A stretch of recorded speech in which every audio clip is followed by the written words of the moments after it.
Yeah, seriously. How are y'all? I'm going to confess, I've had a great day. I almost didn't show up tonight. I'm going to be honest with you. I had Mike out on the boat this afternoon, and aside from the wind, it was enjoyable, right? It was good. I want to thank everybody for showing up tonight.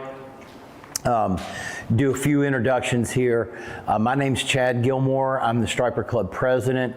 John Anderson, who's behind the camera back there, is the vice president. Tim Grimmett beside him is, we're gonna call you member at large. Can I make the joke about member at large? We're not gonna make that joke, no. No, we're not. Pat McClanagan is, raise your hand, Pat. Pat's our treasurer. Where's Joel? I saw Joel, or there's Joel. Joel's member at large. Candy, where's Candy? I saw her. There she is. Candy is our, what are you, Candy? Like secretary, web, all kinds of good stuff, right? That's right. There you go. Tim Barr's not with us tonight. Who am I missing? Is that it? Of the board? Tim Barr? Yeah, that's it. I'm not going to take a lot of time tonight because we've got Mike here, Mike Bednarski. But for those of you that it's your first meeting, I wanted to take just a few minutes to talk about what the Striper Club is, what we're involved with. You folks that have been here before, you've heard this whole thing before. The Striper Club is heavily involved with DWR. Where's Dan? There's Dan right there. Yep, there he is. Raise your hand, Dan. Just real quick. Everybody knows you. And it's great that Gary's sitting beside him too. So the partnership between the Striper Club, Smith Mountain Striper Club, and DWR is a really deep relationship, and it's because of, first of all, it's because of Gary. Gary's our key coordinator for all of the initiatives that we're involved with DWR.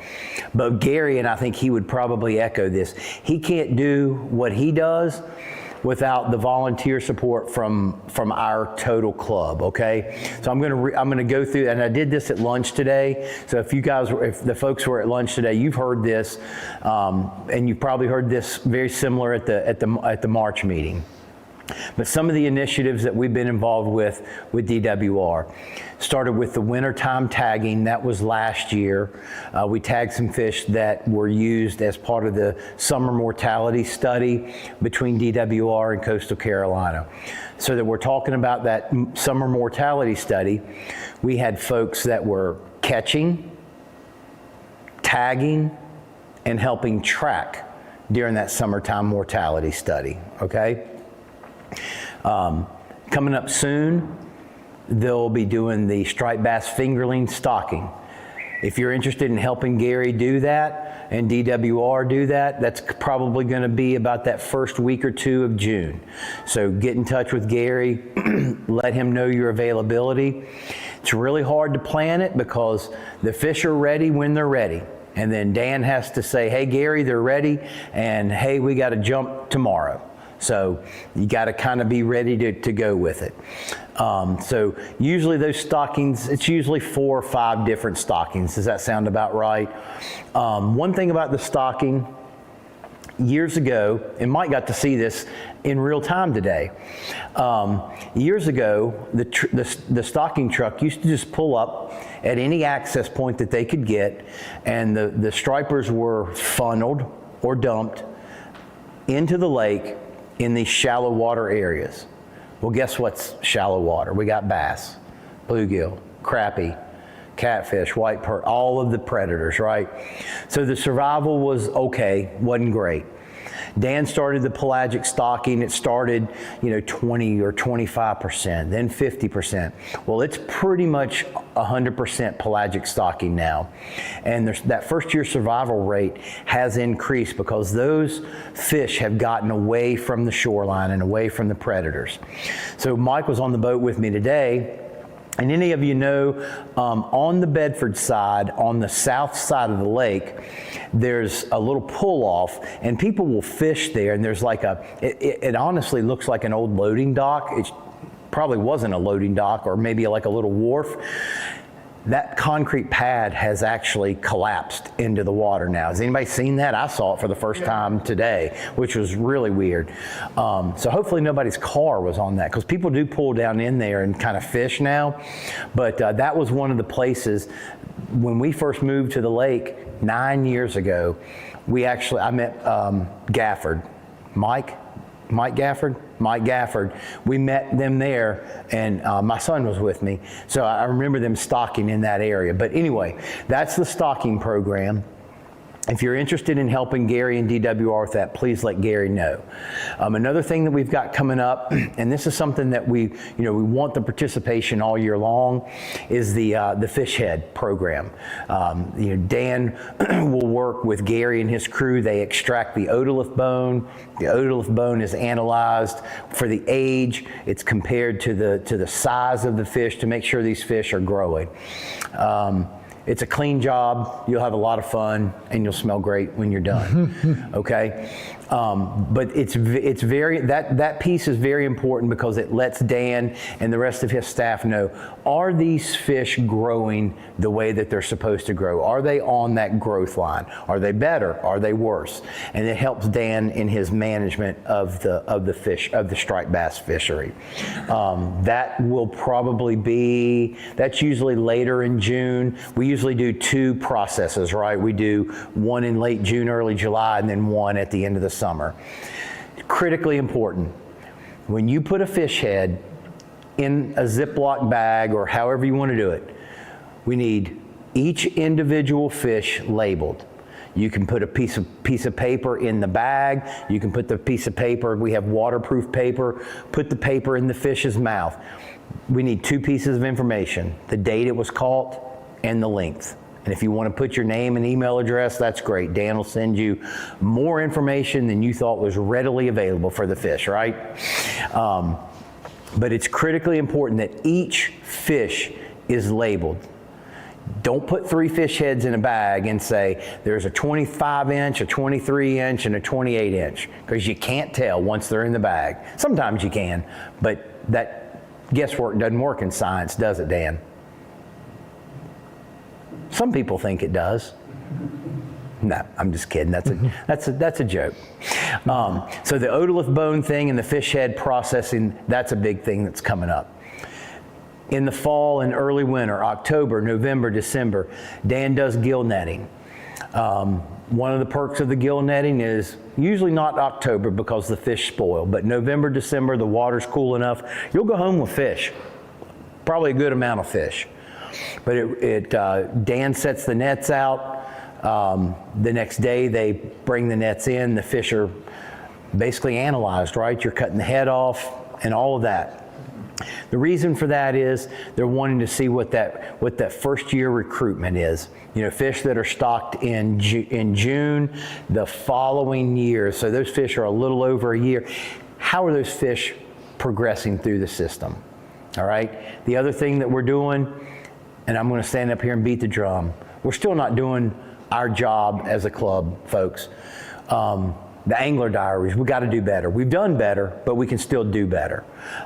We need more angler diaries. That helps Dan assess the catch rate. So all of these things, the first year survival rate, the recruitment, the angler catch rate, all of that goes into Dan's analysis of what that stocking number will be. And the volunteers and the volunteer hours that you guys are providing, it really helps DWR and helps us strengthen that relationship with DWR. Does anybody have any questions? Gary, did I leave anything out? Locations on the freezers. Oh yeah, locations are at Indian Point and Magnum. Still there, John, right? Yes. And like I said, critically important that you label every fish individually, okay? Anything else on that stuff? Dan, you got a comment? Okay, you don't. Okay. Real quick before I turn it over to Mike, is everybody struggling fishing right now? Okay, good to see a lot of heads nodding. Best guess, spawn, right? spawn, Fisher Act. I was talking, Tommy and I were talking, the few stripers that I have seen lately, you present a bait to them, artificial, I'm telling you, I haven't bait fished. Present a bait to them on live scope, and they turn and swim the other way. It's the craziest thing I've ever seen. But stick with it, it's gonna get better. They've got love on their mind right now, okay? When love is over, they're gonna put the feed bags on, and that's a really cool time. So stick with it. Has anybody had like some really good striper success lately?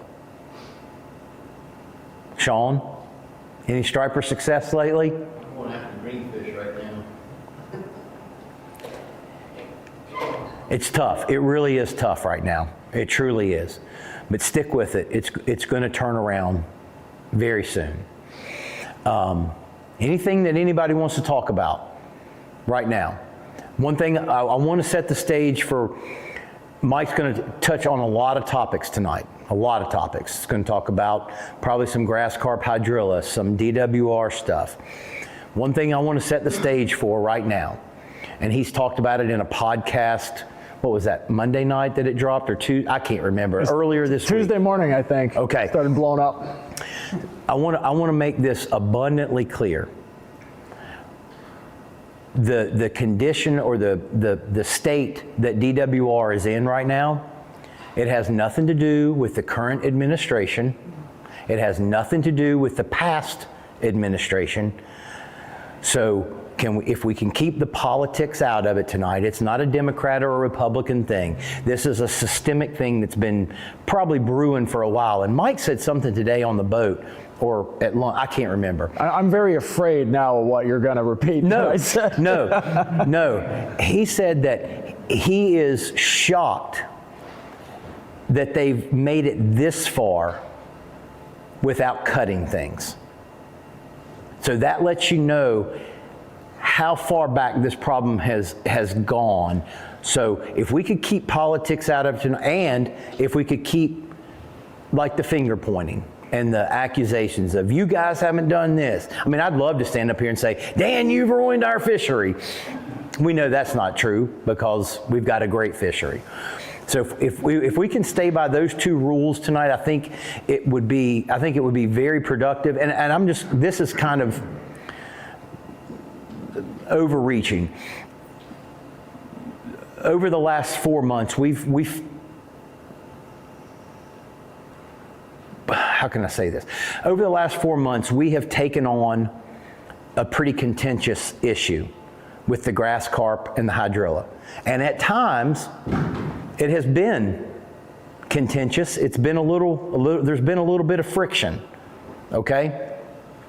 I thought this week, Mike, Dan, and some of his folks had a meeting with TLAC. We had a big meeting today, a luncheon with TLAC. I think this week has really helped. It's been very effective and it's been very productive. I think a lot of folks are now on the same page. There's a fella sitting in this room tonight that probably a couple months ago, I don't think probably would have been sitting in the same room, but it's the partnership between TLAC, SMLA, and the Striper Club. I want you guys to understand something, and I'll get off the stage and quit speaking. There was a comment made at lunch today. I had no idea the Striper Club was as big, and what was the other word? And as involved. That's you guys. You guys and ladies and gals and people. So take pride in what you're doing. We're making a difference in this lake. I never thought at 54 years old I'd want to get involved in any sort of political or government type of stuff. But there are a lot of folks in this room who've put a lot of effort into it, and the lake is going to be better off for it. I know it for sure. And I think there's a key word there, alignment. I think there's really good alignment between the local people, the DWR people, And we're going to make sure that the people in Richmond, and I'm not talking about DWR Richmond, I'm talking about our politicians, that they're in alignment with us, right? Because this lake drives a lot of revenue for the area, and it provides a lot of sporting opportunities for the constituents. So I'm super proud of what this club has done. I'm super excited for the future of this club and what our role will be going forward. So I appreciate everybody's efforts because it's been outstanding to watch. It really has been, and I'm proud of everyone. It's been awesome. So I've chatted. Yeah, Sean. Has the club or anybody spoken with the AEP just to get a feel for the water levels and what can be done, or is that just strictly because of the lack of rain and there's just really nothing that can be done? I didn't know if there was, like, I read something about Lake Gaston has some kind of special, It's the FERC plan, right? yeah, they try to, I didn't know if AEP had something like that, or if there was, I'm sure this is all probably blow up in the next weeks. If the water level at Memorial Day is what it is now, we're going to have a beehive going on here. Because I think there are a lot of folks that have, they're seasonal people. They have no idea what's going on. And then they show up for Memorial Day and they can't get their boat in. Or, I don't know if anybody heard, did anybody hear that somebody ran aground Craddock or something? That was Tuesday night.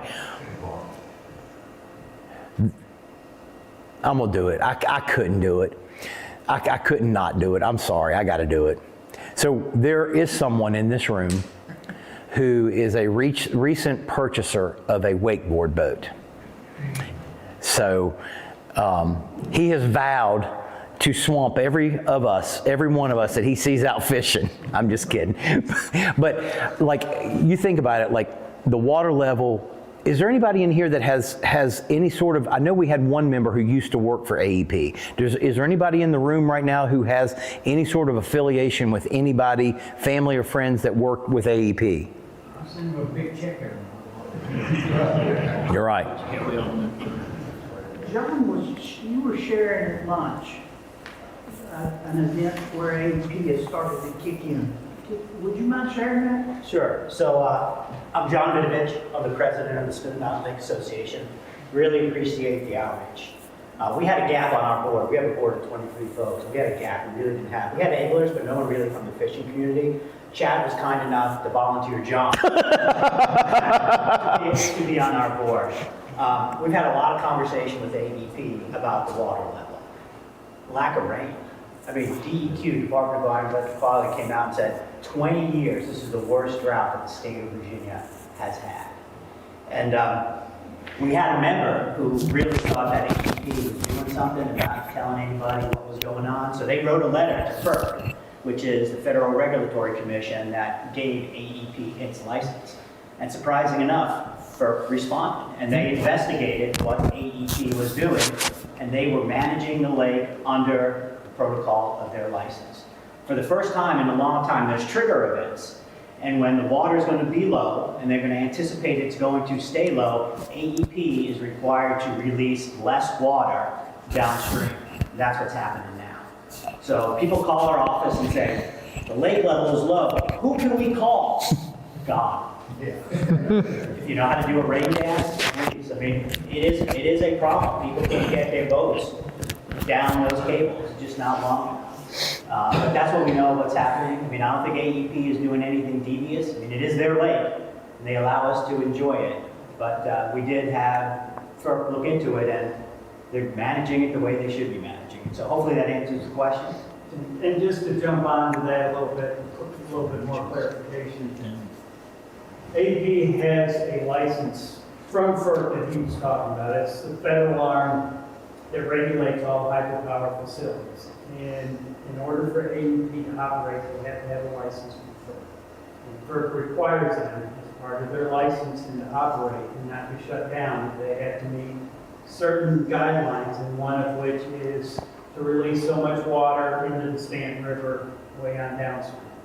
And now we're at a point where there's they're mandated, they don't have an option. If they just decide we're gonna fill Smith Mountain Lake back up, they can be just shut down permanently.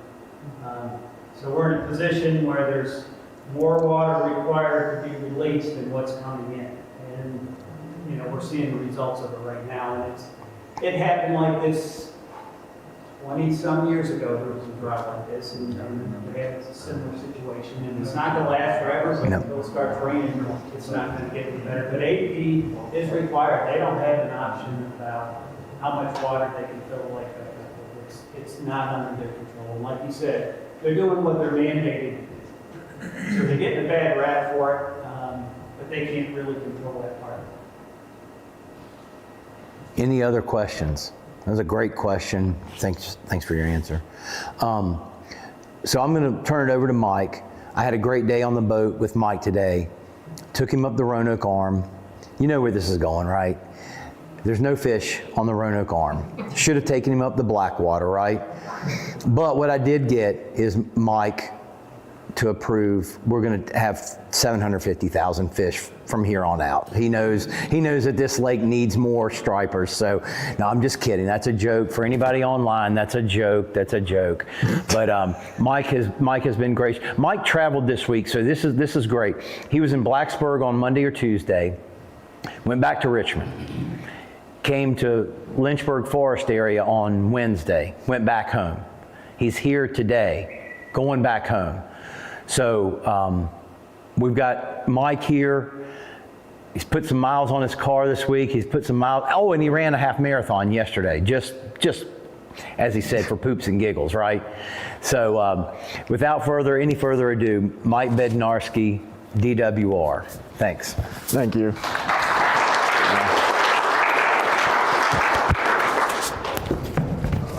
Hey, did he mic you up? Yeah, he did. Okay, great. I'm okay. I started running to burn off stress, and apparently I'm in half marathon shape after 3 years of doing that. So thank you for the introduction, Chad. First of all, let me get to the beginning of my talk here. I just want to say how much I appreciate the gracious hospitality I've received from this area over the past couple of days, and being invited to lunch, meeting with everybody, having the opportunity to work with some really great folks on some really complex issues has been incredibly rewarding and incredibly empowering. I really appreciate Chad's hospitality getting out there fishing, although I will point out that every time we stopped it was, this is Gary's spot, this is Tommy's spot, this is John's spot. And I don't think he was gonna show me any of his spots. But I saw something, and I had asked, Chad had said, well, what do you want to fish for? So I bass fish a lot. I just want to give you a little bit about my background. I'm trained as a scientist. I wanted to be a professional bass fisherman. That's what drove me into this field. I got some really good advice in my early 20s that professional bass fishing is a good way to get divorced and max out credit cards.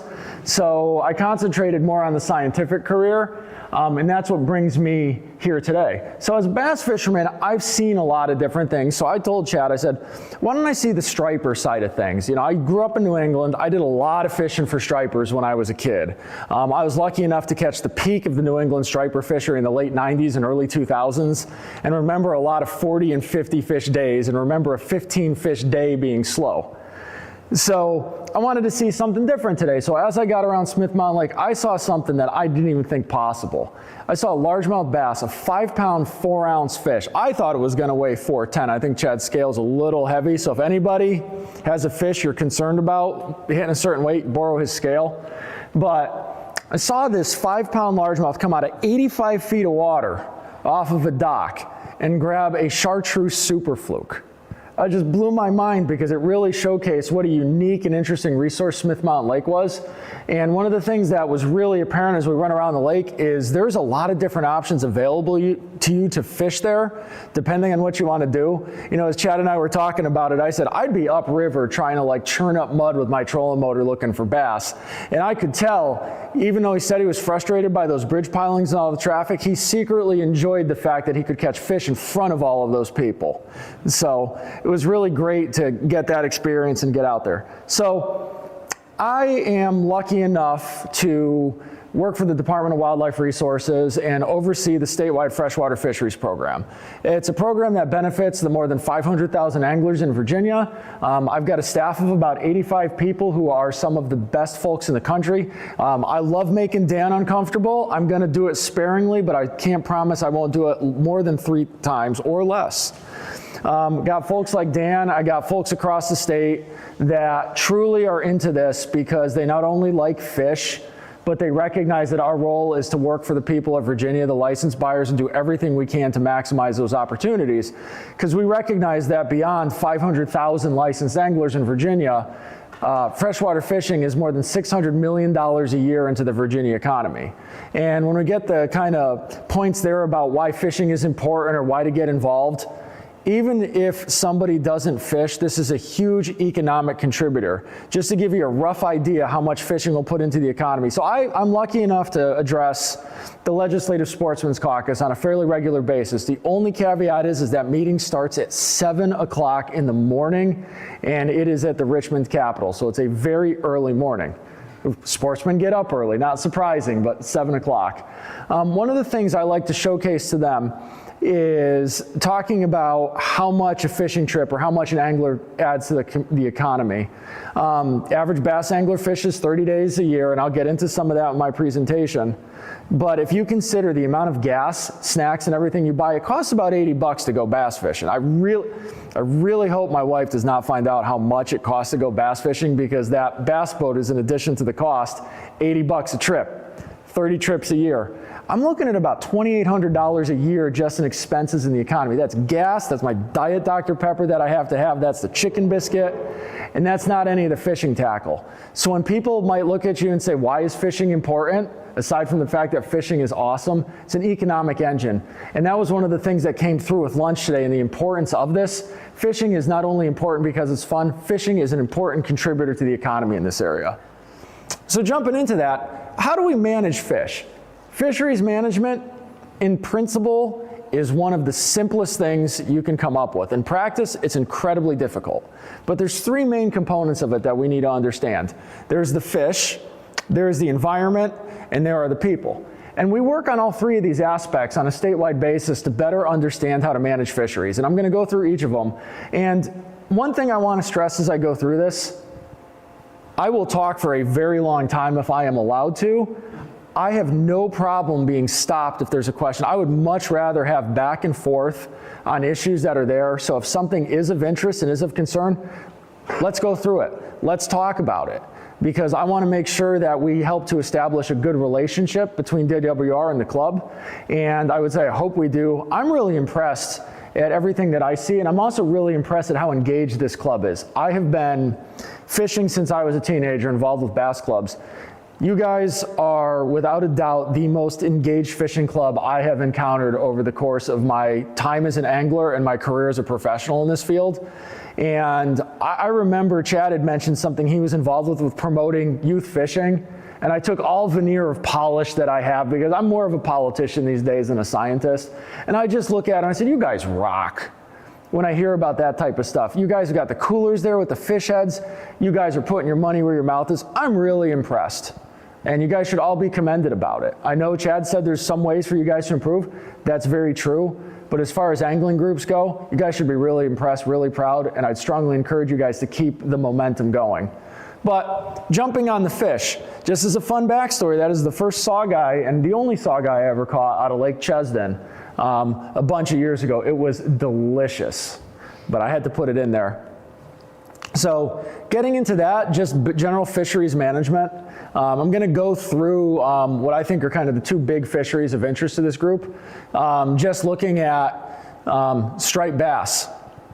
Current regs are 2 per day, and Dan, correct me if by some reason I pulled the wrong table out of the reg guide, because I live in fear of misinterpreting that regulation guide every single time I open it. The background on that is we actually have our fishing regulations are complex because we have a variety of different resources across the state, a variety of different climates, geographic regions. And one of the best parts about living in Virginia is we're lucky enough to live in a state where you can go out to Smith Mountain Lake and catch a 5-pound largemouth in 85 feet of water, but you can also go out to the Chickahominy River and catch yourself a 10-pound largemouth. You can go out to the New River and get a 5-pound smallmouth or an 8-pound walleye. You can go out in the Chesapeake Bay. There's still some stripers out there. I know that's of concern. You can get very big striped bass out there. You can go to the mountains and catch trout. We have complex regulations because we have a complex state. And when we tune those regulations, we try to maximize what we're able to provide out of a lake. So at Smith Mountain, you guys know more about striper management than I ever will out here. But you know, you got your basic regulations there with the no harvest part in the wintertime, presumably to keep those larger fish into the system because they're so valuable and so interesting to the group there. I think this is a really great way to maximize the opportunity that's there because you're allowing those fish to be recycled a couple of times. And remember, for a fish to get to be 38 inches, it has to be 36. And for it to get to be 36, it has to get 34. If that fish is harvested at 34, it's never going to hit 38, 40, or 42. And I saw, I think, Tommy's picture of that fish that he has back there. It's bigger than the screen there. I was really impressed. I was fully prepared to tell you a story of my biggest striper, but I felt really insecure at that point because my striper was not only smaller, I caught it out of the Atlantic. So congratulations. It takes a lot for me to be a little insecure when it comes to catching fish. But I bring up other things there, like there's no minimum in the middle of the summer. That no minimum there is, again, to maximize opportunity. Those fish, there's a higher mortality rate there. I know that clubs like this have been big on concepts such as catch your two and leave to try to minimize some of the waste that might happen.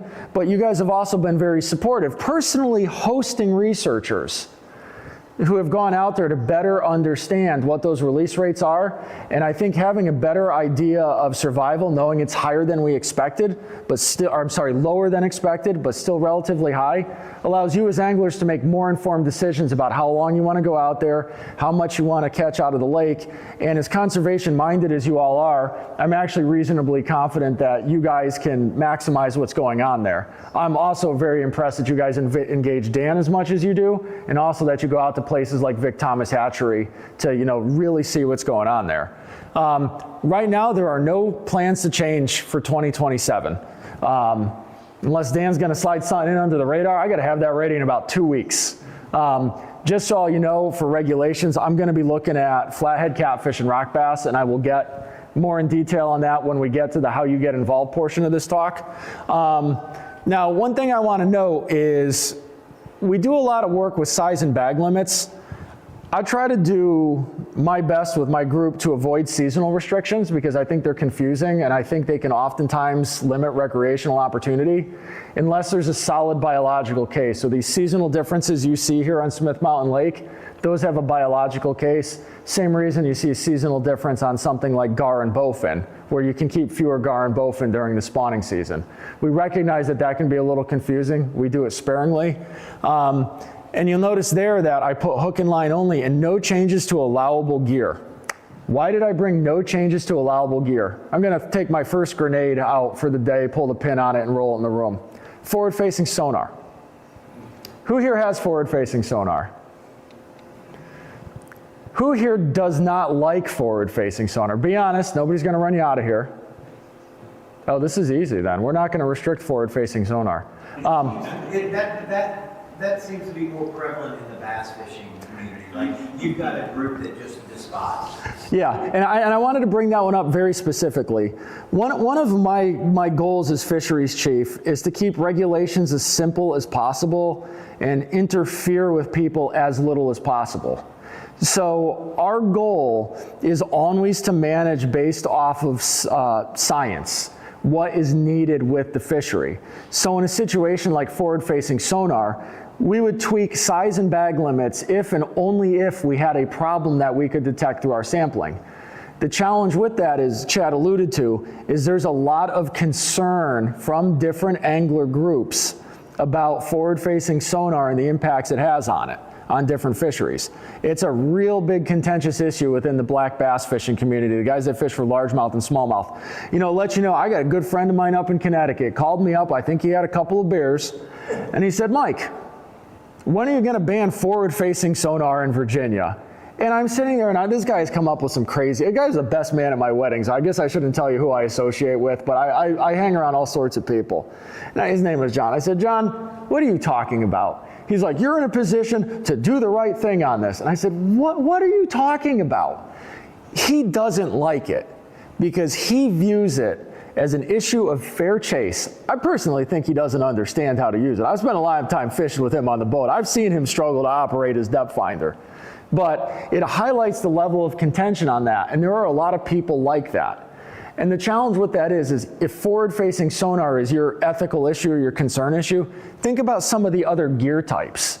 It's really a difficult thing to do when you start to look at what impacts things might have. So planer boards might be something somebody might be concerned about. Alabama rigs might be something somebody's concerned about. Single hooks versus treble hooks. We get a lot of pressure for some fairly exotic gear restrictions. My goal is to stick to the science wherever possible, and if we see anything on forward-facing sonar, it's not going to be a technology restriction. We would change a size or a bag limit, and I expect the first of those size or bag limits to change to be several years off, informed by study and data, and likely on one of the harvest-oriented fisheries like crappie. It's probably going to be crappie that drives a lot of this. But another thing to consider with this gear too is realize that the anglers that utilize this type of gear are generally well-informed anglers who respect science, respect size and bag limits, and are very likely to comply with it. It's not the folks that are doing a lot of illegal harvest that are going to go spend $5,500, which is what I'm going to try to explain to my delightful wife when I go to Greentop tomorrow to pick up my car at headquarters. Thank you, Chad. I might be sleeping in your basement. You're gone. But that's kind of where we are on something like that with gear. So keep that in mind. Our goal is to try to keep things as simple as possible. We really don't want to interfere with what you do. We're really trying. Hey, can I have? Yes, sir. What you got? Yeah, for bass fishing, what's your thought being from the side for bed fishing? I'm glad you brought up bed fishing. Let me get to my next slide. Oh, okay. But- well, anyway, this lady getting frustrated. They got so many tournaments every year. The guy catches up a 5-pounder and a 6-pounder, and they go down a lake and they weigh it and they throw it back in. Some of them they take them out. And then I heard up the northern states, sometimes the lakes goes open up to after the spawn season. And I don't know if that's anything, you know, some people say, well, they ought to wait till after the spawn season to have the tournament. So what's your view? Let's unpack this one. Let's get to the first point. Bass are really good at making bass. How many of you went out to the Vic Thomas trip to see the striped bass? Same principle applies. How many eggs did they get out of one individual striped bass? Tens of thousands of eggs out of one of those striped bass. We stock all of Virginia's waters with striped bass on the backs of about a dozen pairs of striped bass. You have to understand that the average fish is a dead fish. And by that I mean over the course of a largemouth bass's life, it needs to produce, a female largemouth needs to produce 2 fish that make it to adulthood. So if that female lays 25,000 eggs 3 times, that's 75,000 eggs.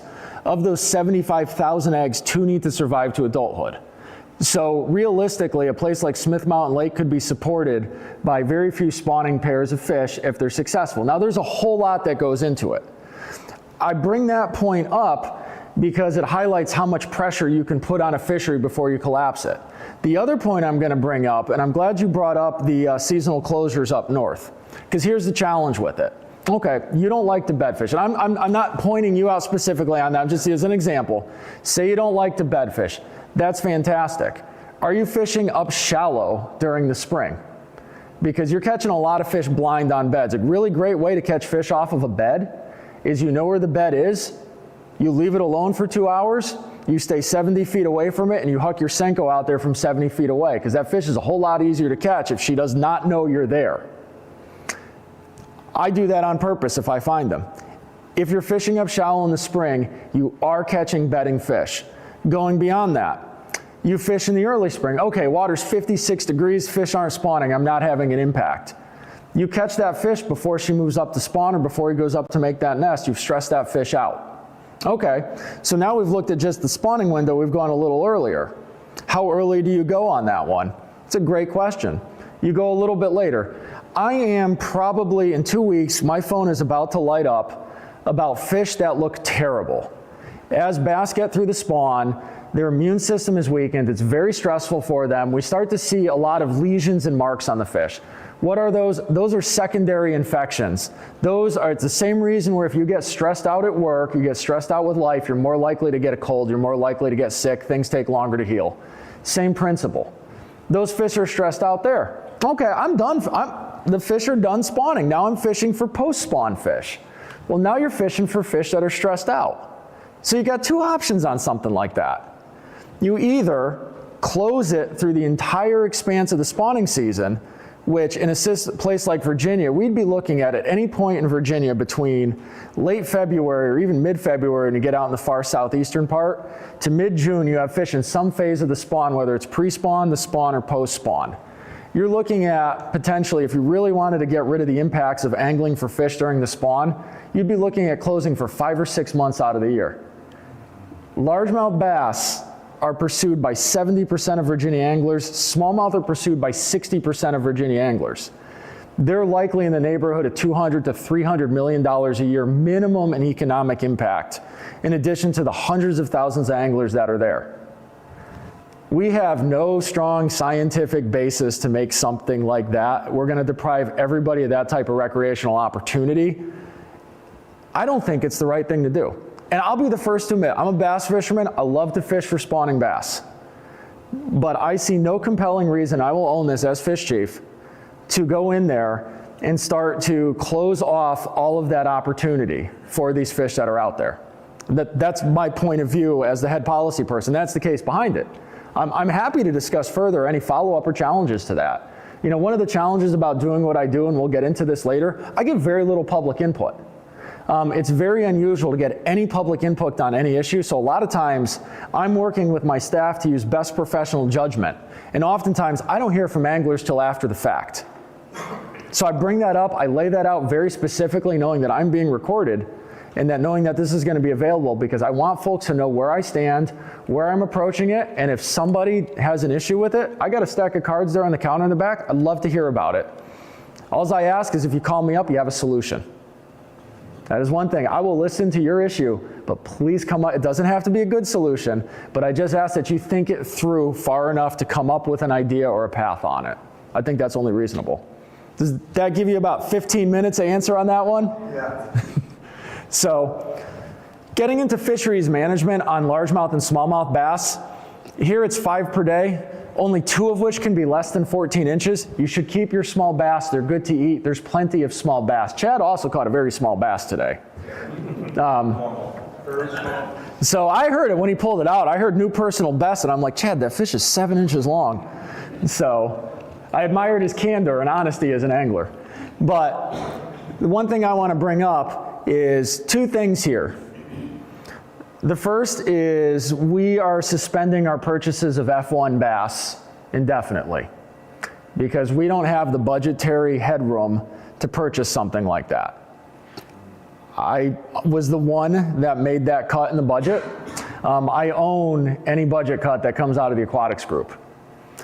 I made that decision because we had to come up with, and we'll get into ways and how we can address this, but I made that decision because we have to come up with a 10% budget reduction.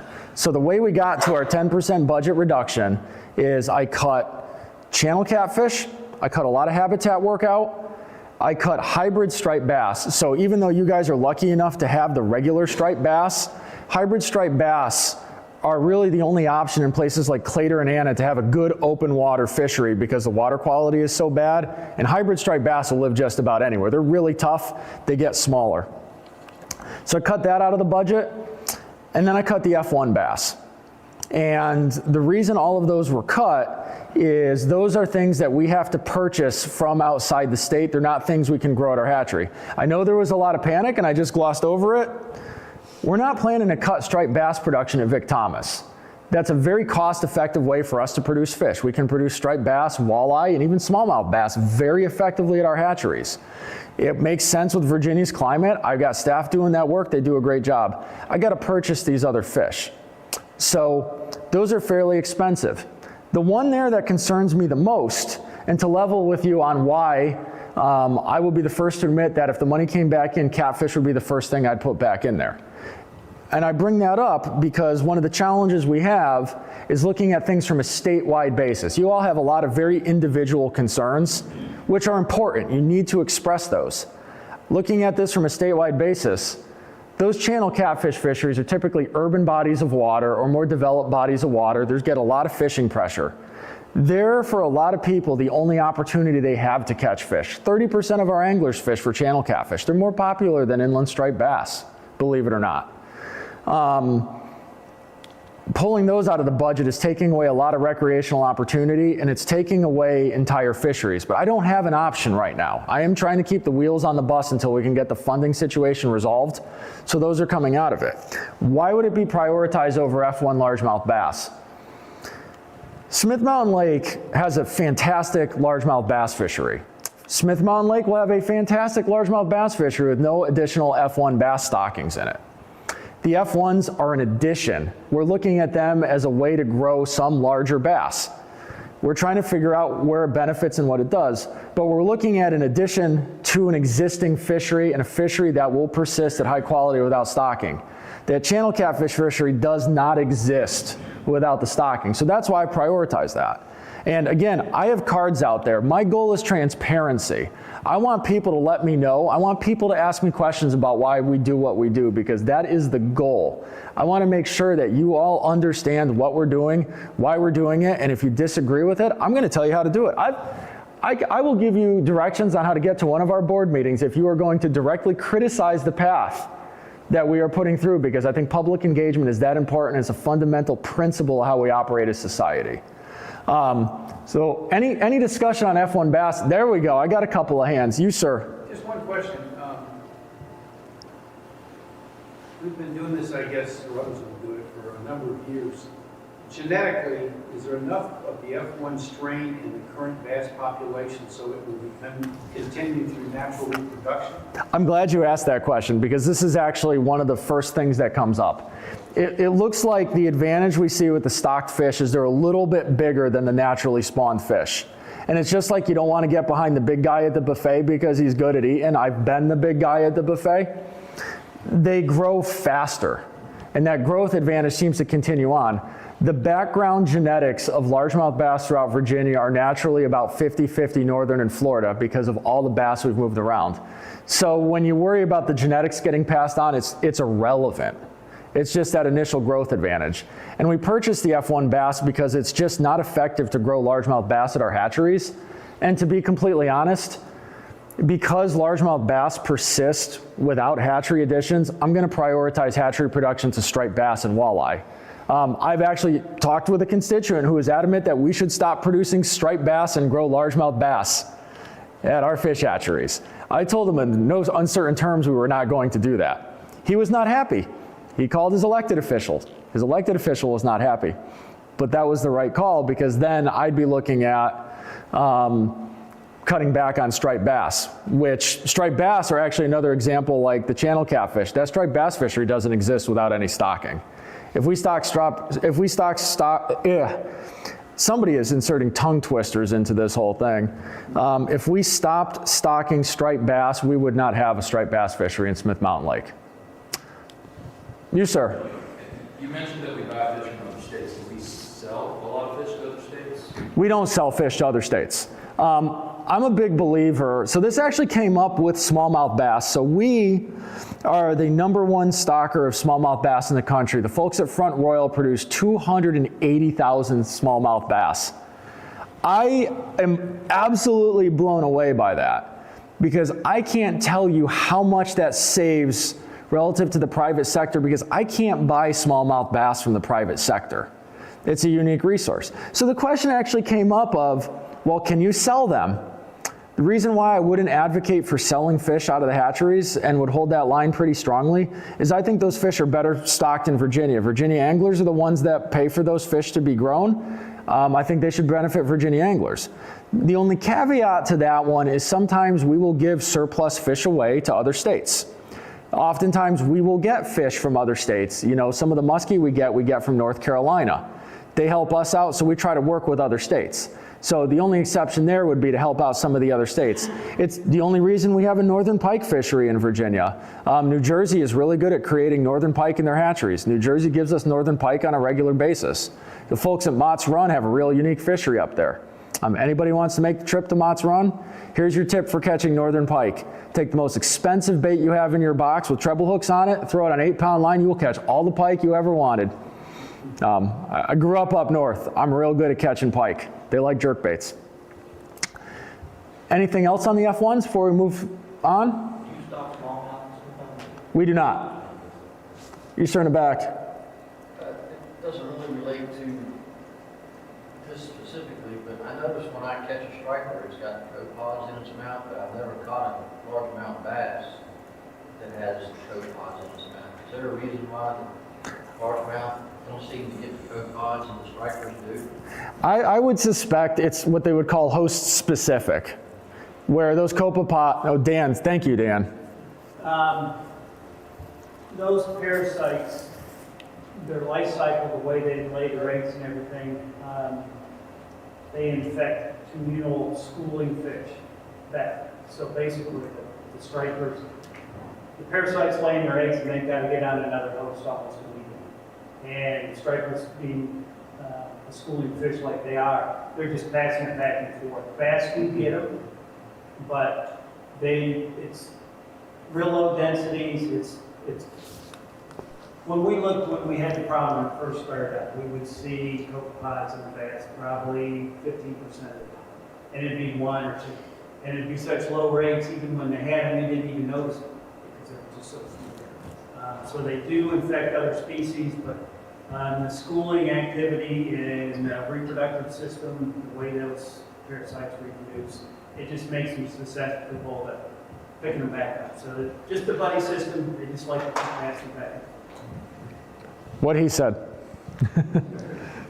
But anything else on F1 bass? I don't want to gloss over that because I know that we've got some hot button issues, and that's what I want to talk about when they come up. But now I want to highlight what I think is our biggest hot button issue, and I know the angling community has been big on this, and my folks have heard about this one probably more than I'd ever like to. Alabama bass. Alabama bass, from an invasive species perspective, are public enemy number 1 in Virginia. I know you hear about blue catfish. I know you hear about northern snakehead.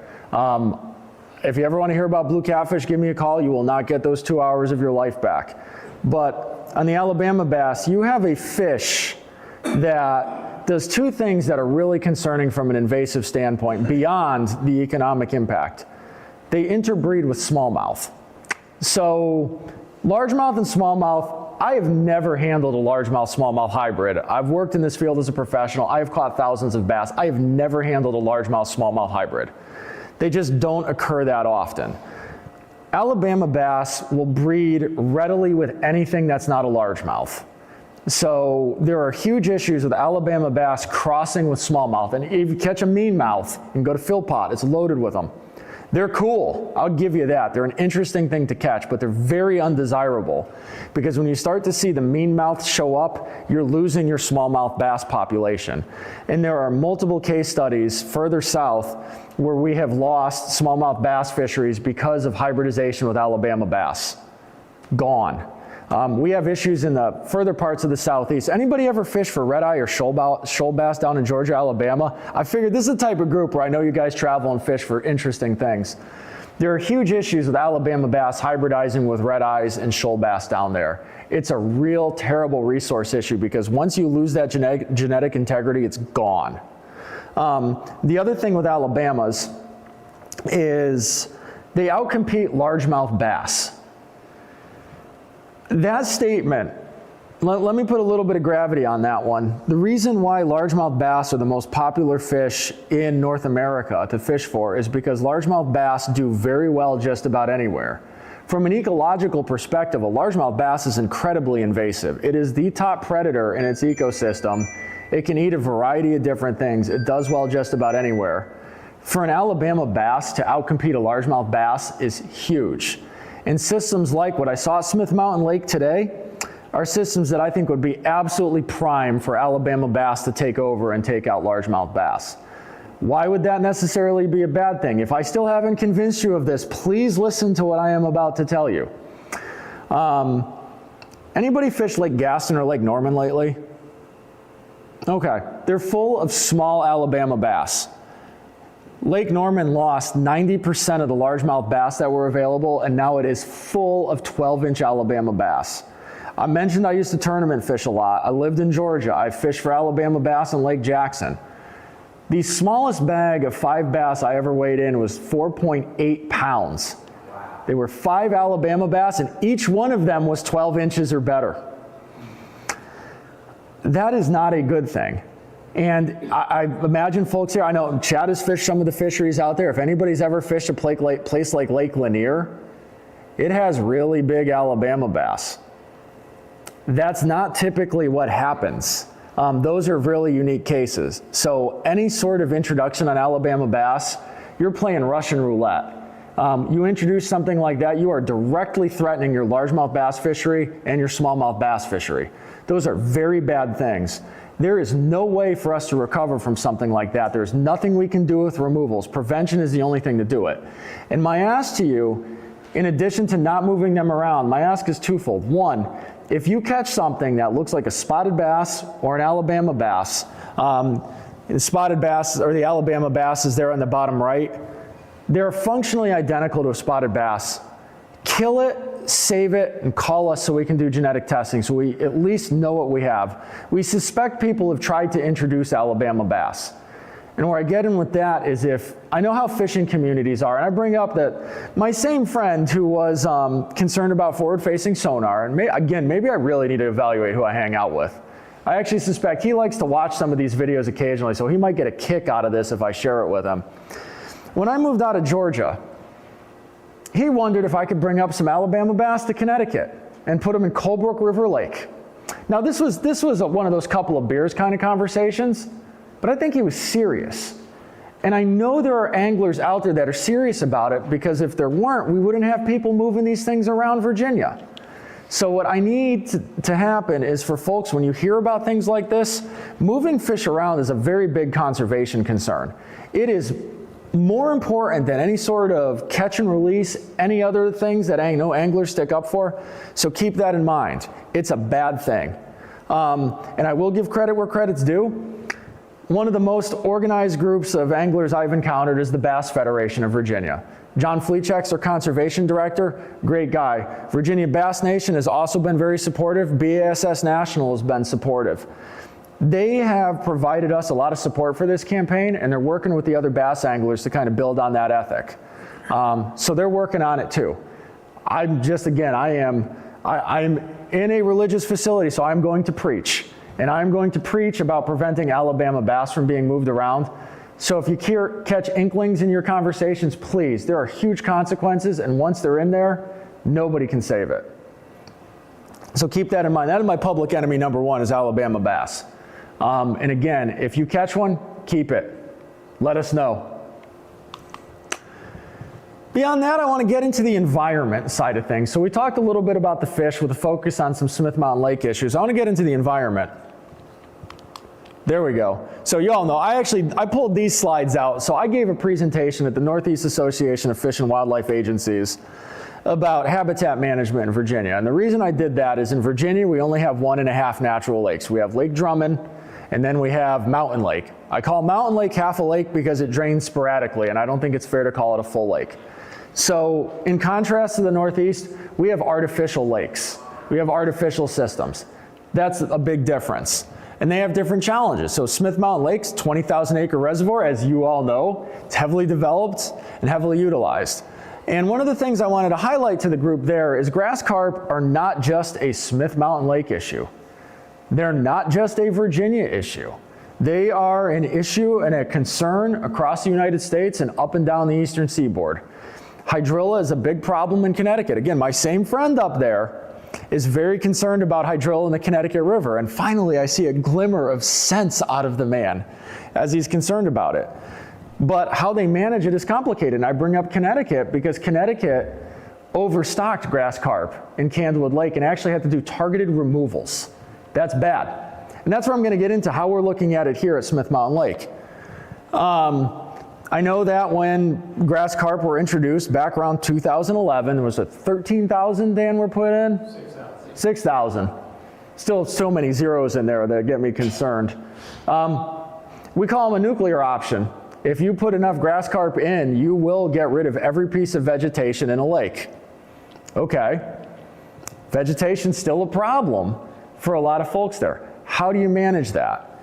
It's kind of a balancing act. So one of the things that led up to this week, and one of the reasons where I do want to say hats off to this club, is in my time at DWR, there have been 2 issues that have brought people to the boardroom. The first one was blue catfish, and the blue catfish guide showed up. The second one was Smith Mountain Lake grass carp. So the biggest comment we got this winter, and I imagine many of you wrote those comments, were on stocking grass carp. Thank you for doing that. When you do that, you provide us input on what issues are of concern to you, and you provide a lot of backing to bring it up to the board as an issue.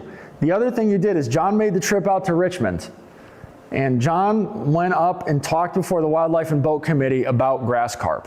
So what you did there is you guys got engaged in the process. You weighed in and you represented yourselves there because you are a stakeholder in this. Okay, that's great. We've got the angler side weighing in.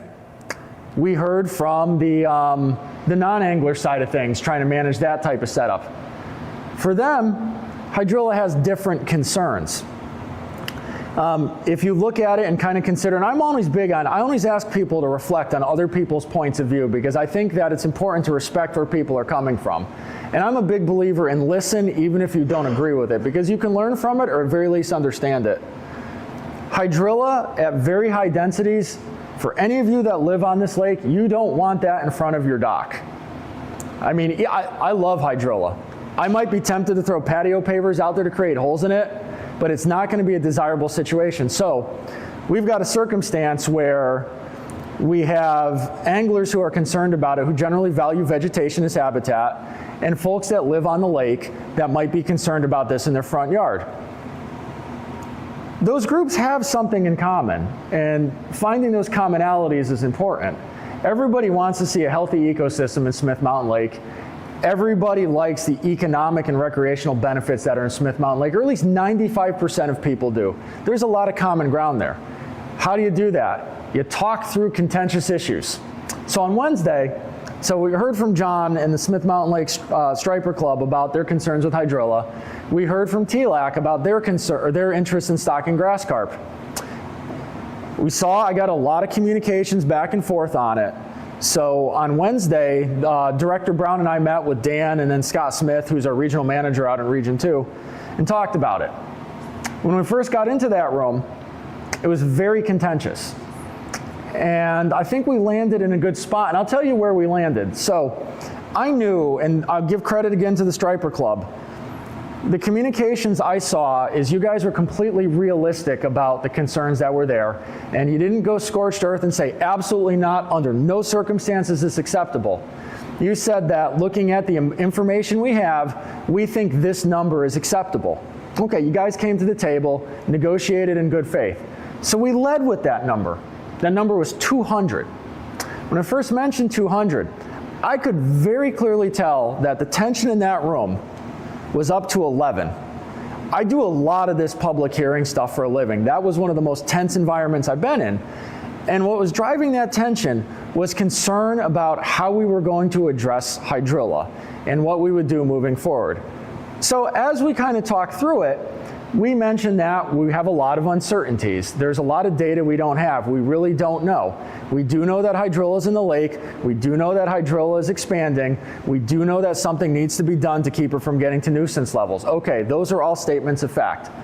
The data is really fuzzy at this point. And we work with fuzzy data all the time in fisheries. For those of you who work in the banking industry, the amount of uncertainty we deal with making decisions will blow your mind with confidence intervals, but we have to make the best decision. So we recommended 200. We talked through it. It became apparent that in the fall, AEP is going to do a comprehensive survey of the hydrilla and the vegetation that's in Smith Mountain Lake. Okay, good. We're going to get a lot more data this fall. That's going to help us to understand what's going on. So we were then talking about what was the next step. So it came up that, well, we'd reconsider stocking additional carp. And this is why I want to make sure I have an exit there when I confess to what I suggested. Another 200 was floated, and I stopped there and I said, no. I think it's only fair, if we're going to take a data-driven approach, we see what's going on, and if the TLAC board approved 700, we consider those next 500 if the data supports the stocking there. Because realize this situation. There's about 50 acres of hydrilla in that lake right now. What if we find out there's 270 acres of hydrilla after this survey? I think it's only prudent that we take that data-driven approach and we make an informed decision about it. And that's the path we're trying to take. And everybody was in agreement on that path. I know everybody in this group, you guys are very science-oriented. I feel very respected as a scientist in this group. That doesn't happen with every group I walk into. I am constantly dealing with folks that don't respect science as a discipline, so I really appreciate that. But I think we've laid the groundwork. And at lunch today, I can tell you on Tuesday, I figured today's lunch was either going to be the most stressful environment I have ever been in or one of the most productive environments. And because we went into that room with that productive idea put forth, it gave us a really good opportunity to identify common ground. And I don't want to speak for everybody else in the room, but I left with the impression that there were 6 or 7 items of agreement. There were 6 or 7 items that there could be collaboration with from groups that historically have not collaborated as well as we possibly could have. And I think it's important to build on that, because the more you work together on these type of issues, the more you can unite on common issues, because there's a lot of commonalities there. And I think it's important. My challenge for all of you is to build on that and keep working in good faith, because I'm really pleased with it. And I bring it up because I'm hoping that we see a situation like Lake Anna. I think Lake Anna is one of the best managed systems from a vegetation standpoint. At Lake Anna, they use herbicide applications in certain areas and low density stockings of grass carp. That's a big testament to engaging the community. And when challenged for a plan, this is what I sent over to TLAC for them to work on and develop. And you can see here, I guess the font's real small. You're gonna have to take my word for it. What you see there is data and history there that's driving the numbers that are stocking there. This is all transparent. This is readily available on the internet. You send me an email, I'll send you the plan. Transparency and data, that's the goal. Making informed decisions. I am very optimistic that we can see it on Smith Mountain Lake. And for those of you who are concerned about other areas, we've also had this come up in Clater Lake. And one of the challenges we saw at Clater Lake was a lack of angler engagement. So you guys are several steps ahead of it. I'm really impressed with what you're doing. I'd encourage you to work with the different groups around here, find items of joint interest, work together. I think there's a lot of power there. I think you can leverage all of that. You're all looking out for your community. John? Just to be clear, what's on the screen now is Lake Anna? Yes, it is Lake Anna. Okay. We're not this far, and we honestly won't be this far until we get some more of that information there. But I also thought, again, y'all have to understand, I'm a government employee. I often tell people that they need to come up with plans, paperwork, and documentation. I hate plans, paperwork, and documentation, and I don't like asking people to do it. But this is important enough that I only thought it was fair to come up with an example and a template to work on. So one thing you will notice about this plan, it's also not 782 pages. It's about 7. That seems reasonable. We don't like 700-page plans, unless it's stock trout. Then apparently we do that. What herbicide are they using at Anna? Pardon? What herbicide are they using at Lake Anna? You said it's a 2. Herbicide, I'd have to check on that one. I'm not sure off the top of my head. I am happy, I got my cards in the back there. I am happy to elaborate on that. I'm happy to send you the plan.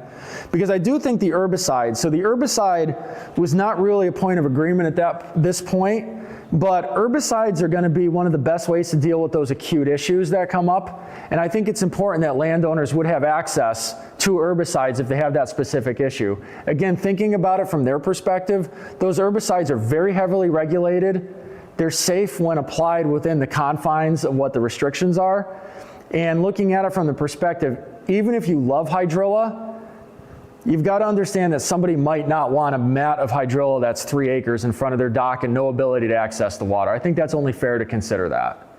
And I think herbicides provide those opportunities where grass carp aren't going to necessarily work quick enough. Or alternatively, I'd envision getting ideally in a system where it's balanced enough where we just live with some hydrilla. If we're living with some hydrilla, we're still going to see those acute issues unless we go scorched earth.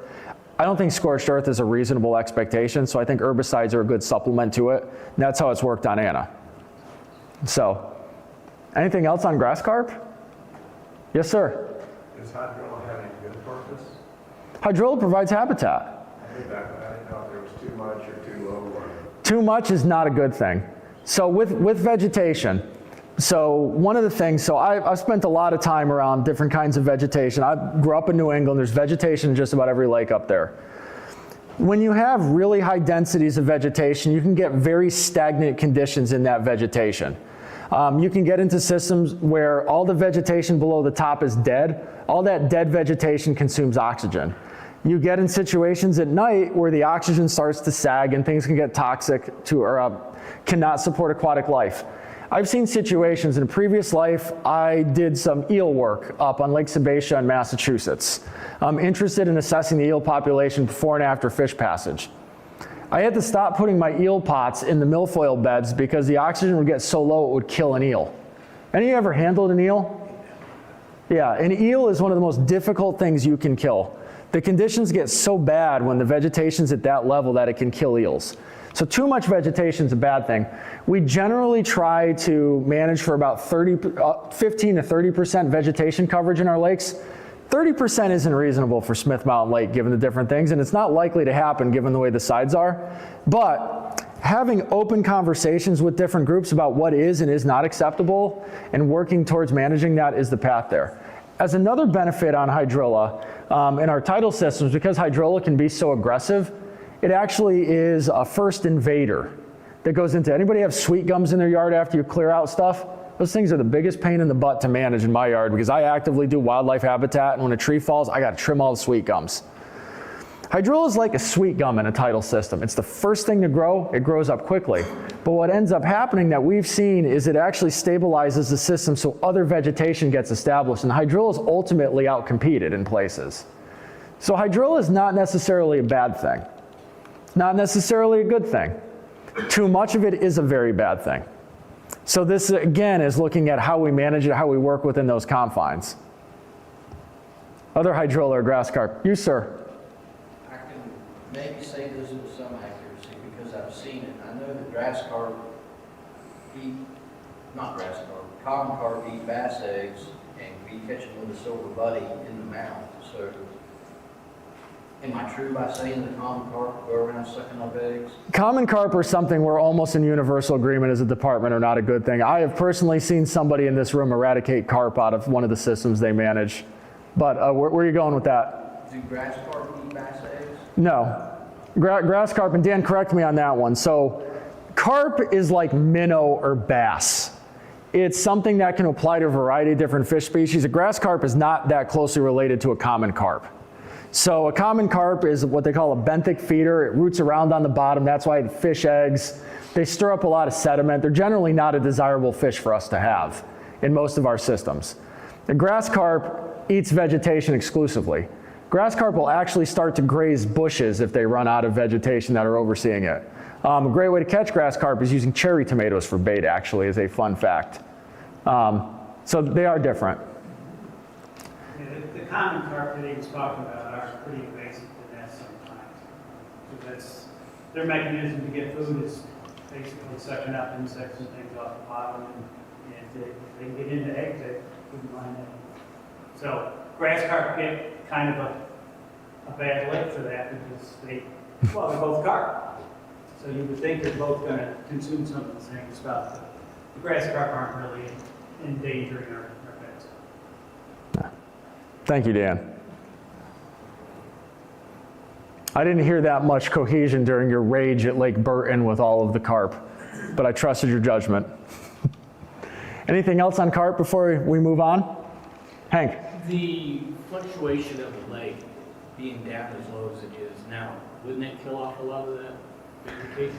So, in theory, you would think so. And the way they manage a lot of lakes up north for things like Eurasian milfoils, they do the drawdown. So Candlewood Lake that I alluded to historically was drawn down 6 or 7 feet because I got my trailer hung up there and ruined the axle a couple of years ago trying to launch on some gravel. It was a bad idea. But that will kill things like Eurasian milfoil. You also have a much colder climate up there. The problem with hydrilla is it roots in the sediment. So even the low water we're seeing now, the stuff there that's exposed is likely going to survive this. Now it's not going to grow actively because there's no water above it. But when that water comes up, it's going to resume growing. So the drawdowns aren't as effective as we'd see for something like Eurasian water milfoil. So if that was the case, we'd be looking at a situation where this low water would probably buy us another 2 years before we'd have to take any kind of action. Unfortunately, there's no real silver lining to the low water level at this point. Others on carp? Hydrilla? No, perfect. Time for me to go home then. Anyways, another one here that I want to highlight, and I saw these over by Chad's dock, and I have helped Dan put these out, are these artificial structures. These are durable plastic, wood, concrete, different things that go out there. These provide really great habitat. I know many of you have them under your docks. I know many of you have helped put these in. I've been lucky enough to dive on these and actually see what lives on them. They're really great habitat, and these are a really good way to supplement what's available. Now, we have questions about whether they make a system more productive or if they attract fish. That's a lecture for another day, but this is generally a positive thing. It's funded by AEP, Smith Mountain Lake Association supported it, and there's a map of all the habitat locations that are out there. So if anybody wants to find some good places to fish, those are going to be good ways to concentrate fish. I brought this up with the Northeast in particular because this is not something typically employed up in the Northeast with habitat management. This is more of a Southeastern type of thing, so I was trying to spread the word because I think this is a really great program. Moving beyond that, I want to talk about the people. A lot of us got into this field because we didn't particularly like people. We wanted to deal with fish, we wanted to deal with that. I say that in jest because it's the truth of it. You know, most of us are trained as scientists, that's our background. We recognize that even though we'd much rather work with fish, myself included, people are such an important part because they are the ones that benefit, they're ultimately our customers. You know, I'll talk later how we operate closer to a business than you would think as a state agency, but we recognize that anglers and people are our customers. So how do we understand our constituents? I talk about trying to figure out what's going on and how public comment's important. I got a question. Who here has ever been picked up by a creel survey, been interviewed on the water about what you caught? Good, we got a couple of hands. I've been picked up twice on Lake Chesden on that one and was only recognized one time. So I got to share my feedback. Who here has gotten the big mail-in survey? Anyone? No one? We need to send more out. Those type of surveys provide an idea of what's going on. So I'll get to the big angler survey first because that's the one there. I have this available online if you're ever curious about it. This is what we send out, and this is how we understand who the average Virginia angler is and what they like.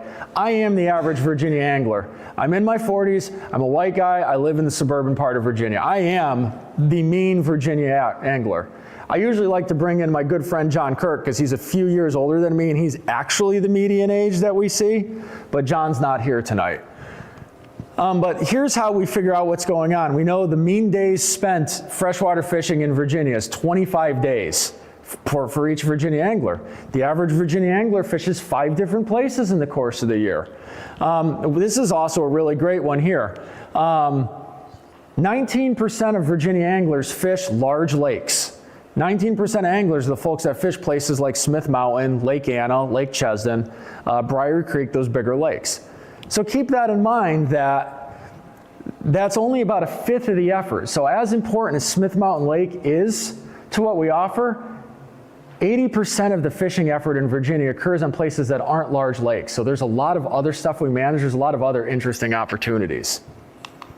And going beyond that, what do people like to fish? This is a great slide because the first one up there is, are you a member of a fishing organization or club? And 91% of anglers are not members of fishing organizations or clubs. I'll tell you why that matters. Anglers are not organized. Anglers do not participate in comment processes. They do not participate in government. They do not participate in issues that pertain directly to them and might impact their quality of life. One of the biggest benefits you see out of getting involved with a fishing club is the fishing clubs do a really good job of advocating for interests. And within a fishing club, many of them have structures where people are set to look at policy issues, people are set to look into legislative recommendations. I can't lobby. You guys can, and it's critically important, even if you don't agree with something we're doing, to recognize that you need to represent your interests, you need to get involved with it.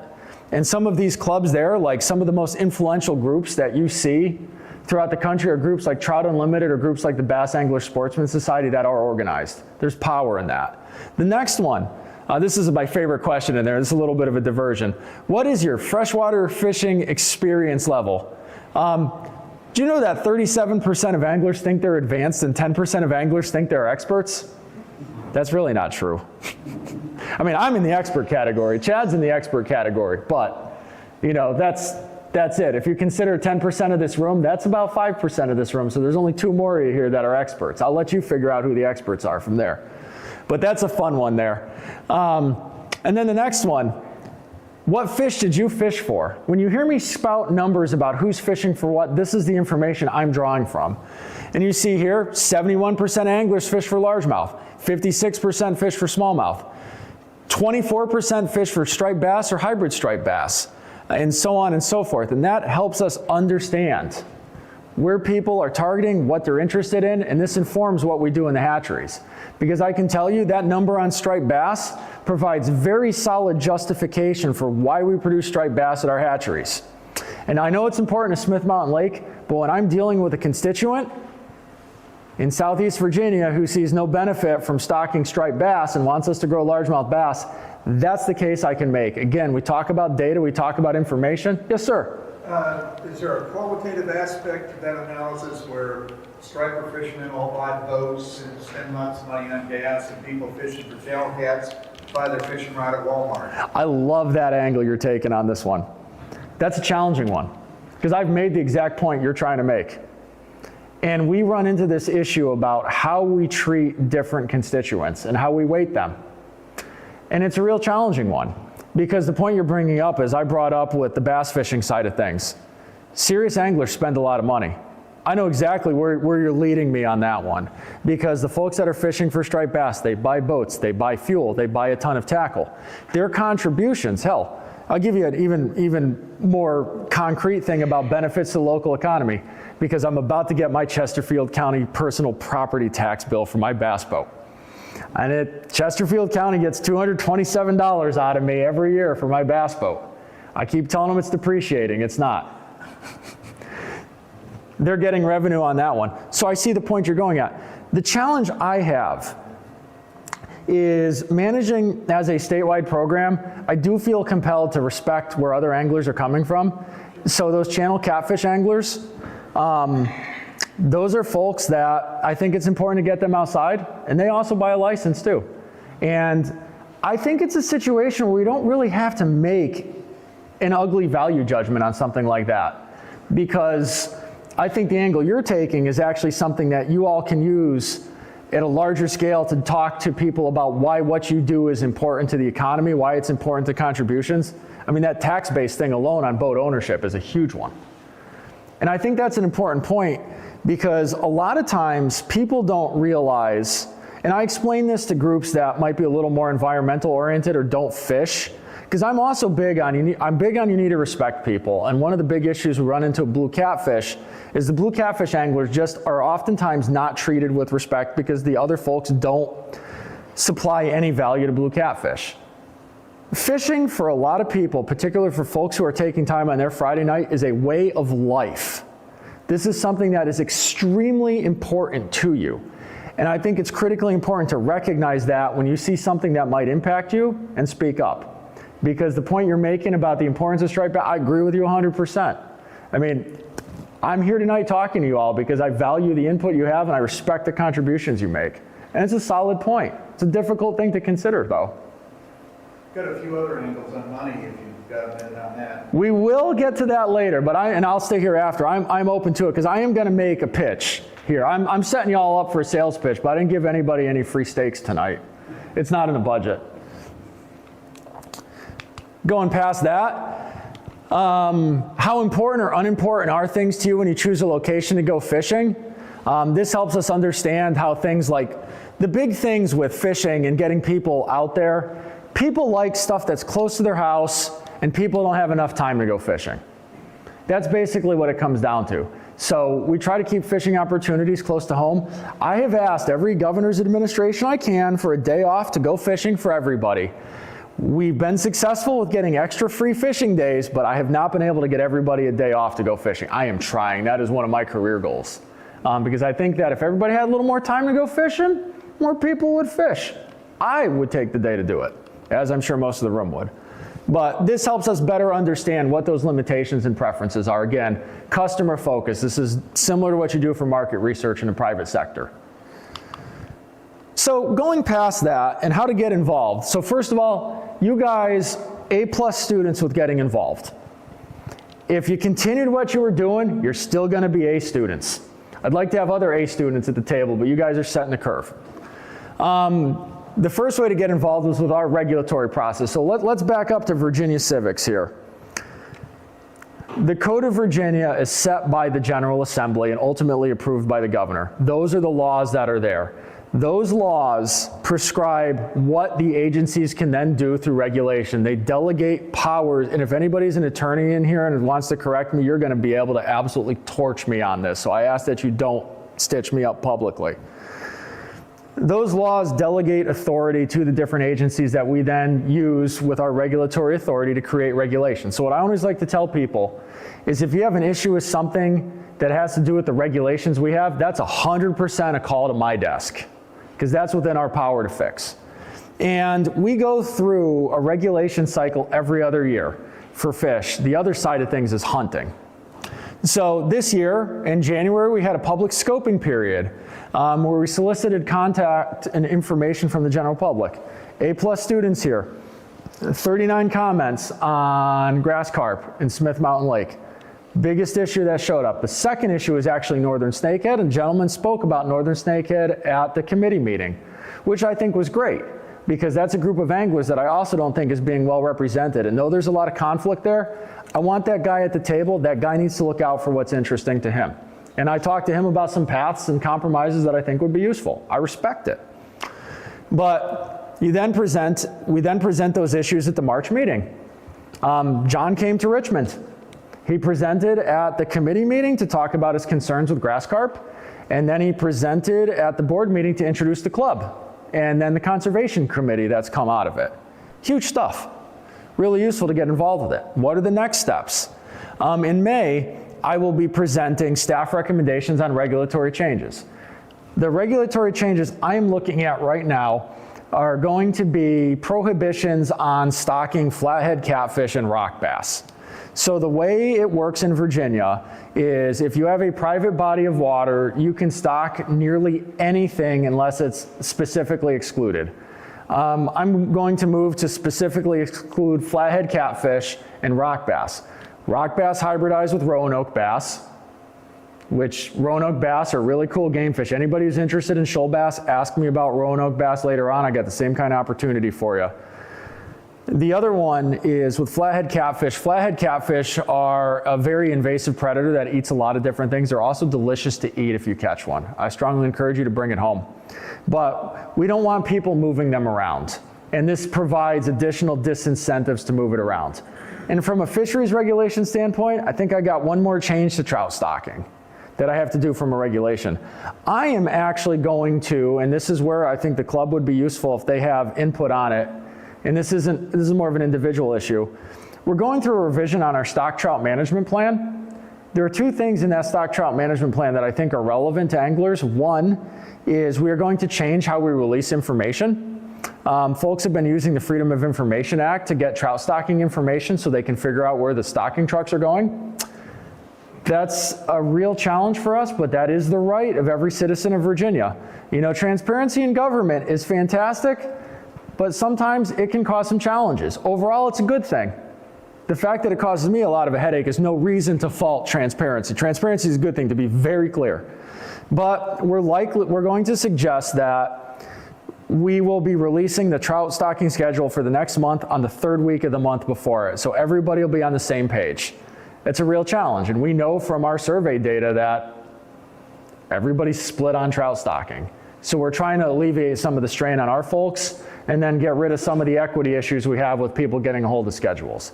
The other part of that with the stock trout plan is I propose a 25% reduction in trout stocking for next year. I am really glad that the trout anglers aren't as organized as you all are, because those are going to be some very unpleasant meetings. But those are things that need to be brought out there, and we're talking about how we're going to implement those reductions. It means we're going to stock fewer times, in all likelihood. Now, with that stock trout management plan, we actually don't have to go through the regulatory process on it, but I don't think that's right given the implication it's going to have. So anybody here has an interest in trout fishing, please comment on it. I don't care if your comment is, this is the most ridiculous thing I have ever heard in my entire life. Where did you come up with this? I want you to comment on it. I want you to weigh in on it, because that's very useful with what changes we may make, or alternatively, cases we make to resolve some of those concerns. Anything that goes through that process will then be presented again to the board in August. It'll get amended, adopted, rejected. They generally get adopted. So that's, again, the pitch to comment on it. If nobody comments on a staff recommendation, it will sail through every single time. I need you all to weigh in, even if you're in opposition to something going through. I bring this up with the Bass Federation's newsletter. They let me write for them, which I appreciate quite a bit. And I always highlight the fact during the regulatory cycle, if you've ever seen a really crazy idea come from a state fish and wildlife agency, it's probably because 5 or 6 people with a strong opinion showed up and lobbied their case. And if there's no opposition to it, right on through. So keep that in mind. You guys have a lot of influence, not only as club members, but as individuals. Any of those that are approved will go into effect on January 21st, 2027. Beyond the reg cycle, there's something that I appreciate the fact that many of you listen to Thomas Ahrens' podcast. I want to express my gratitude to Director Brown for also helping to articulate some of the concerns in the work. He is tirelessly working to solve this. To give you all perspective on Director Brown, he likes to show up in turkey hunting clothes in the spring because the man's a sportsman. He grew up in Virginia. That's what he likes to do. It sounds like I am just heaping praise on him. I am. I really appreciate the work he's doing. And as a sportsman myself, I appreciate the fact that we have a sportsman leading our organization, because I know that he is doing the best he can with it. So when you see him going through the funding issues and those type of things, that's what he's doing. And not all directors are that candid about those issues. So that was huge to get that through. But it gets into our budget. So I run aquatics on about a $9.5 million budget. Chad alluded to it earlier. I am shocked that we have not been getting to the cuts that are visible to this point. I'll tell you why we didn't get to those cuts. Because we have aggressively been cutting other things as we've gone through it. That means staff vacancies are staying open. When I have a position that leaves, it's going to be very difficult for me to refill that position. I'm getting very nervous because I have a really great biologist, a really great regional manager, a really great assistant chief, and a really great admin assistant that are all within the 2-year time frame to retire. I am very nervous about that. We've also done things like cut out research. I've been asked at least 3 times by this group about Virginia Tech's role. Historically, we funded a lot of research at Virginia Tech. 5 years ago, I basically zeroed out research, aside from a couple projects like what you guys saw with Coastal Carolina. Because the way I looked at it is stocking fish was more of our core priority than conducting research. That was an ugly decision for scientists to make. It was a challenging one. We talk about a trout stocking reduction. The trout program runs about $1 million deficit relative to the trout license. The trout license should realistically be about $50 to break even. I think $50 is too much for a trout license. That's just me being real on that one. but the cost to grow a trout has doubled since 2011, which was the last time we had a fishing license increase. And I see a lot of nice trucks out there. Anybody like to go out and buy a truck at 2011 prices? I mean, when was the last time you go to the Toyota dealership and come out in the mid-20s with a fairly nice truck? It ain't gonna happen. That's the situation we're running into. We're trying to run like a business still selling at 2011 prices, and we're paying 2026 prices.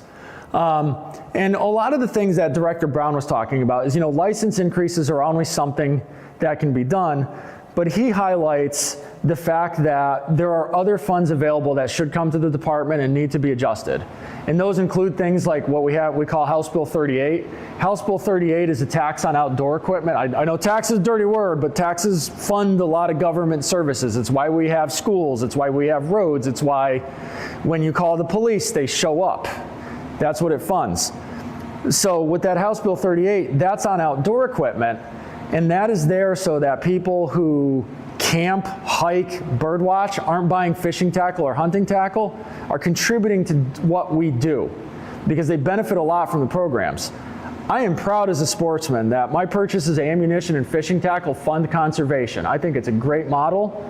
I just want everybody else to pay their fair share as well. And correcting that is a great way for folks to pay their fair share. One of my greatest case studies I like to give, my sister-in-law is very outdoor oriented, but she's a vegetarian. I completely respect why some people might be a vegetarian. I'm not going to get into that realm. She is very concerned about wildlife conservation and habitat. She lives in Georgia. She buys a fishing license. She has no interest in fishing. I'm sure she sees all the fishing equipment I have and wonders where I went wrong in my life. But I explained to her that if she buys a fishing license, we get federal aid in sport fish restoration, which is based off of the taxes that come in on all the fishing equipment you buy. So your $23 fishing license generates more like $32 or $33 for the agency. So as I explained to her, she buys a fishing license, that's more money going to the Georgia Department of Natural Resources, that's more money they can put on the ground. Whether she fishes or not is irrelevant because it's the same price as the access pass, except the access pass doesn't get anything on there. And it brings up another point there. One of the biggest challenges we have in Virginia are license exemptions. Now, again, I know that's fairly contentious, and that's more of an issue on the hunting side of things. But, as Director Brown pointed out, there are millions of dollars of excise tax revenue paid by Virginians that should come to Virginia that we are not eligible to receive because the amount of money we receive is based off the number of licensed hunters and anglers. So I completely respect that somebody feels they should not have to buy a hunting license to hunt on their own property, but a $3 hunting license would result in a lot of revenue generation because we'd start to get all that excise tax on ammunition, hunting equipment, and things like that. That's my other pet thing to do. If your spouse is ever concerned about how much ammunition or firearms you're buying, we buy property with it, we put wildlife conservation on the ground, you can fund conservation if you do that. It was just a bonus as I was stocking up this spring to get ready for hunting season. But those are some of the things that could be done. And that's what gets to the what can I do about it? I've been getting a lot of phone calls from that podcast. I really appreciate Thomas getting the word out. He's done a fantastic job with it. I've worked with Thomas in the past. I think he's a great guy, has a great podcast. I don't usually like to endorse private entities, but Thomas's podcast is pretty good. Recommend you listen to it. But I'm getting a lot of folks calling me asking what they can do, and I want to make this pitch here. And, building on, China Chat's disclaimers, if you have an issue with how the money we have is being spent, you come to us. If you have an issue of what money we have available or what resources we have available, you need to get in touch with your elected officials. I can't tell you the number of sportsmen I run into that are perfectly happy to chew me out for 45 minutes on the phone, but are not willing to send an email to their delegate, senator, or governor articulating what their concerns are. And until you raise something as a concern, they don't know it's a concern. And to build on Chad's initial disclaimer, these are not partisan issues. Outdoor recreation is something that you will find people, Republicans, Democrats, Libertarians, Green Party members, Independents. People love outdoor recreation. This is a big deal. You guys have a case. When you were bringing up your case about the economic value of the striped bass angler to the community, you've got tax revenue, you've got people coming in here from out of state spending money, you're supporting restaurants, you're supporting hotels. If you're concerned about what we're able to offer for a fishing opportunity, bring those points up. Because even if somebody doesn't fish themselves, they appreciate what it does for their community. And I'll give you my perspective on dealing with politicians. I get groans on this one all the time, and I'm going to power through this. You have to understand that so much of politics is public posturing. So the thing you see on the forefront of any elected official is oftentimes driven by public posturing.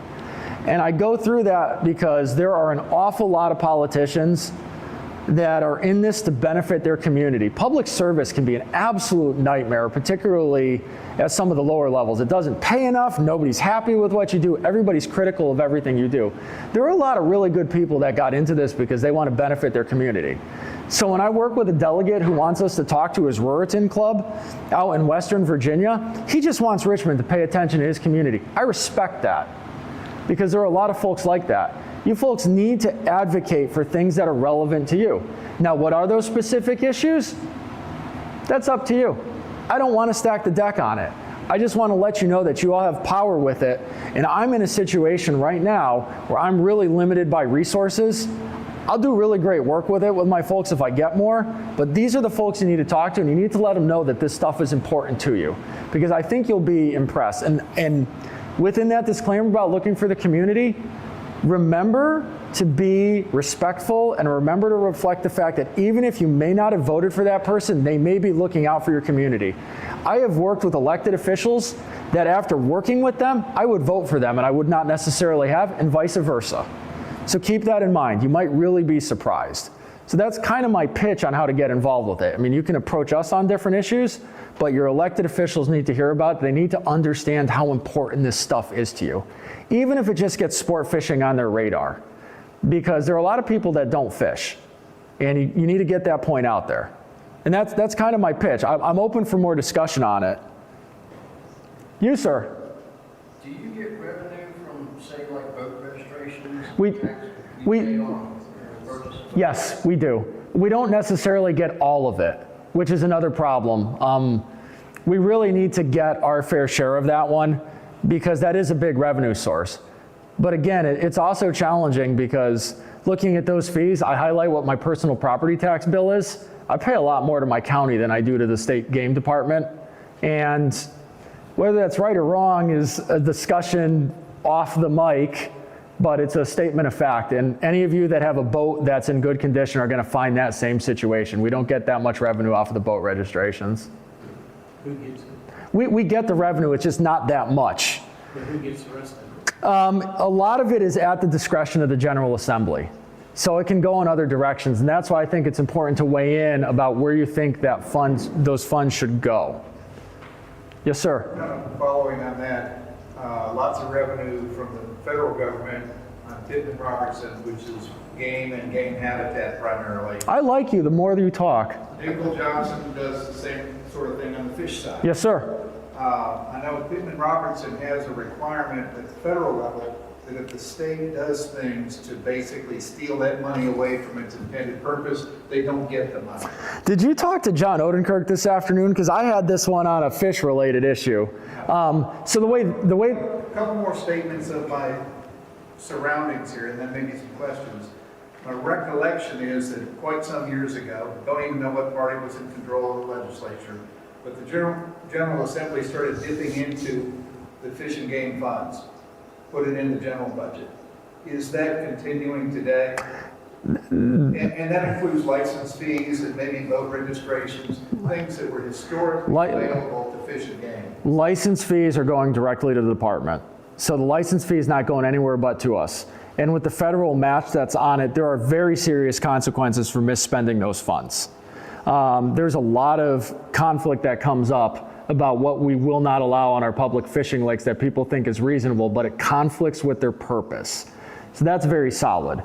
The other stuff, like the House Bill 38 and some of the watercraft sales and use tax, that's where it gets a little squishier in what you're alluding to. And I think it's critically important that if you're concerned about that money going to the department, you raised that concern. Similarly, realize that a lot of those numbers were based off of things that are well out of date with inflation and increasing costs. We could realistically get out of this with no change to our license fees just by correcting that revenue stream. I mean, I would love to see a situation where we reduce license fees. I mean, I can't offer that without cutting a lot more, but it would really help make us whole. John? So like a couple things. One, for everybody's benefit, we will be putting together a little bit of a next steps action plan in terms of the advice that we've heard today, both from this meeting and from our prior one, and we'll be sharing that with all you guys. So I just want to assure you that we definitely plan to follow up on this and find a way to support the idea that DWR needs to be better funded, and we're going to help accomplish that. So that's the number one point. Number two, we're getting a little bit long in the time, so we need to kind of wrap things up. But most importantly, number three, let's all thank Dr. Mike for coming here today. And